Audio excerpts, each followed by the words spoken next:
Welcome to BUCKLEY Radio.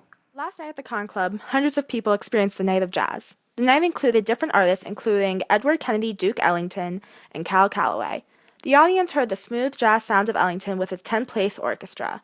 After last night's performance, it's easy to say he's one of the best composers in America. Cab Calloway was being on his drums last night and wowed everyone with his talent. What was so extraordinary about his performance was how he didn't use words or lyrics, but instead used sounds, something we haven't seen in jazz until now. What really surprised some people are the many popular black composers and artists that performed. Recently, we're really starting to see more black composers these days, especially in local jazz clubs. It might be because of the migration of many blacks to this area. The Con Club was packed with both white and black couples, listening and dancing to the music. If you haven't gotten a chance to go to the club and hear the talented artists, I would. You'll have the night of your life. Do you want to run around the bases like Babe Ruth of the New York Yankees?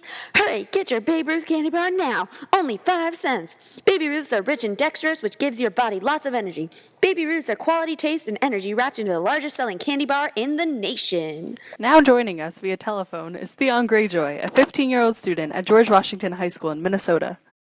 Hello, Theon. Welcome to BUCKLEY Radio, live from Harlem. Thank you for coming. Hi, Buckley Radio. Thank you for having me. Theon, would you mind talking about your experience in the education system? I would love to. My experience has been great so far. I'm so glad I've been given the opportunity to be educated alongside so many of my friends. That's great. Do you think your education is going to help you in the future? Absolutely. Since I'm learning so many more valuable skills, I definitely have a better future, especially when it comes to what jobs I'll be able to do.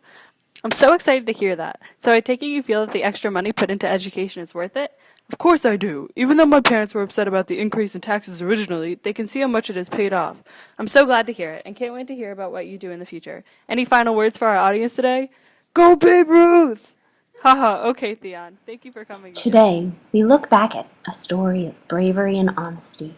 On May 20th, 1927, Charles Lindbergh flew across the Atlantic Ocean on the first ever solo, non-stop solo flight in St. Louis. He landed in France as the masses of people cheered for him and threw him a celebration in honor of his travels. On his return to the United States, the American public showered him with praise and threw parades in his honor. On his arrival in Washington, the President Coolidge received him at the White House, and from then on, his tale of strength, bravery, and honesty lives on in the hearts of all Americans. Thanks for tuning in, and we'll see you next week on BUCKLEY Radio.